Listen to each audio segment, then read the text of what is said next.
She was supposed to be here already. I'm sure she's just running a little late. Chill out.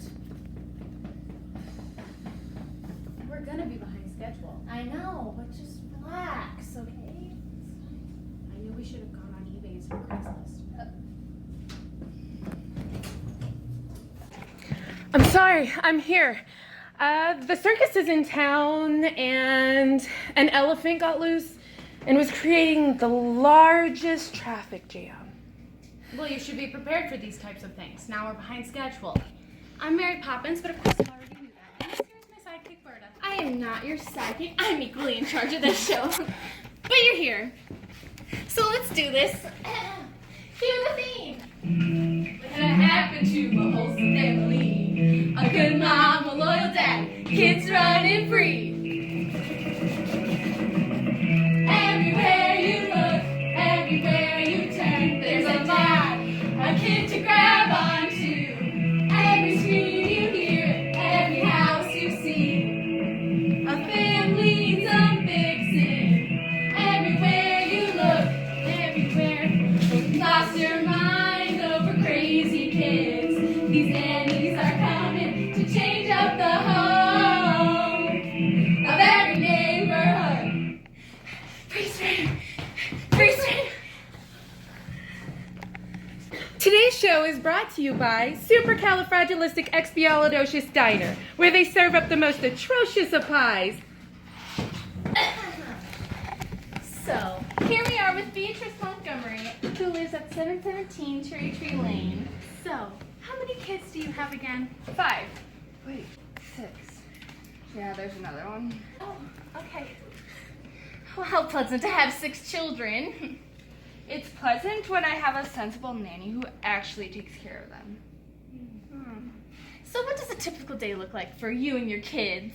Oh, well, in the morning, I go to spin class, and then I get breakfast with Susan down in Birch Tree Lane. No, and then we meant what do you do with your children? Oh, well, the nanny usually takes them. It's easier for everyone that way, after all.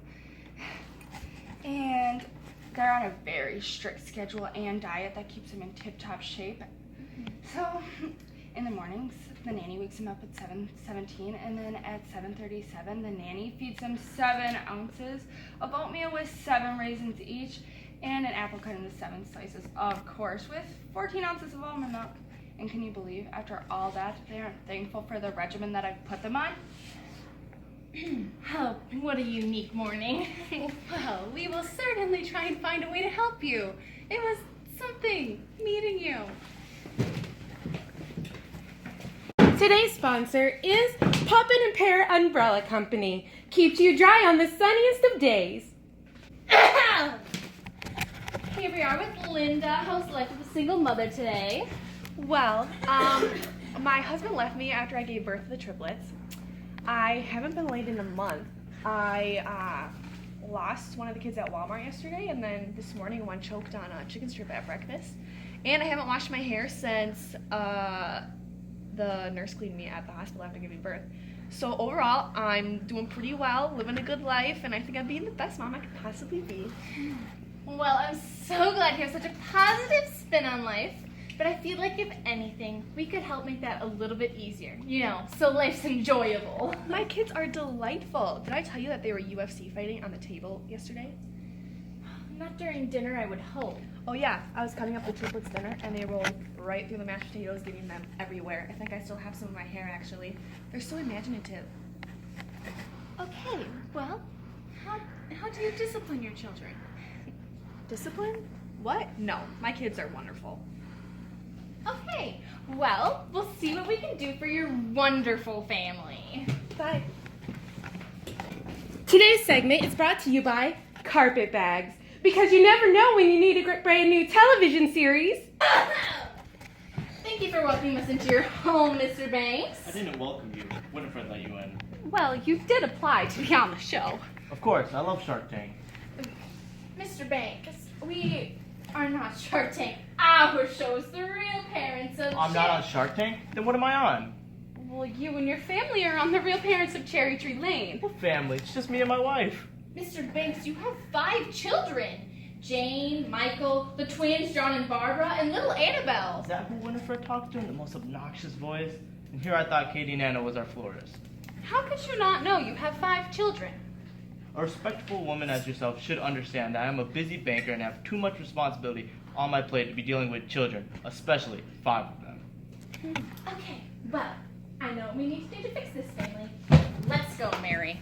We interrupt your broadcasting schedule for tea time, a time for tea. Chamomile, Earl Grey, peppermint, ginger, you name it, we've got it. We're just not willing to share it. We sure did meet some interesting families today. I do say we have our work cut out for us, Berta. Yes, we do. But that's what we have this box full of great parenting tips for that we found on the side of the street. Go on, Mary. Pick a tip. I don't mean to be rude, but my mom always taught me to never trust a box of parenting tips you found on the side of the road. Wow. That was strangely specific. I think it's fine. So, besides, if we don't have this box, we're out of ideas for a good TV show. Go on, Mary, pick a tip. When faced with obstacles with your children, give them a spoonful of medicine to whip them into shape. But not just medicine, though. Children hate medicine. Besides, you need something to help it go down, like a spoonful of sugar or something to make it taste better. Just a spoonful. Oh, but Mary, we don't have the money for that. We only have the budget for a theme song. Now, let's take our medicine and sugar and go fix these families. 3 months later, maybe. Ever since Berta and Mary told my family about the spoonful of sugar, it's as if life fell into place. Everything became so much easier. My children are better behaved and I no longer have to keep them in such strict regimens. The nanny only spends the mornings and every other Sundays with us, and it's so much easier, so we don't even need her anymore. Life is wonderful. Mary and Berta could not have been more spot on about the little sugar idea. My kids are way more calmer and it helps me keep track of them when we go out. And the craziest thing, I found someone. Turns out you can really bond with the handsome grocery store clerk when you're talking about all the good kinds of sugar. I could never imagine going back to the way life used to be. After Winifred started making me take the medicine along with the children, the strangest things started to happen to me. Winifred no longer had to force me to take the medicine. I wanted to do it all on my own. And what's even weirder is that I started to care about those kids. My kids, in fact. All I want to do is take them to the park or fly a kite. It's the most peculiar thing. I don't know where it came from, but I'm actually liking it. Another 3 months. I'm really bad at my job. A spoonful of sugar may have had a deeper impact than was first intended by Mary and Berta. Beatrice Montgomery, freed from her binding sevens, now has become a helicopter parent, both figuratively and literally. She, with her kids in tow, mostly because she's afraid of losing them, fly around to England doing, well, nobody really knows. Nobody has seen them in weeks. Linda Smith eloped with her grocery store boyfriend and now has time to shower and shave.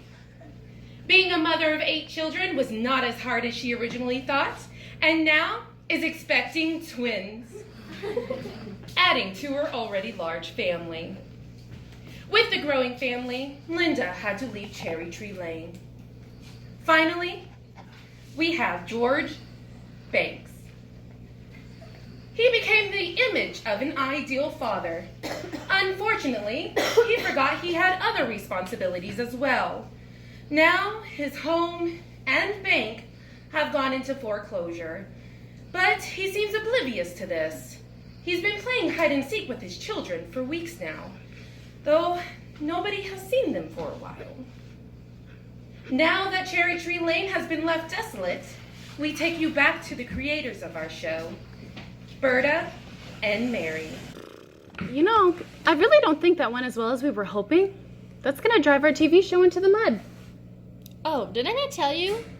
The TV company canceled our show because apparently we aren't licensed psychiatrists or doctors and that we can't go around practicing unlicensed or something.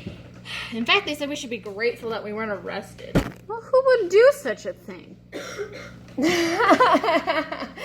Funny story. Cue the credits. What? There is no credits? No.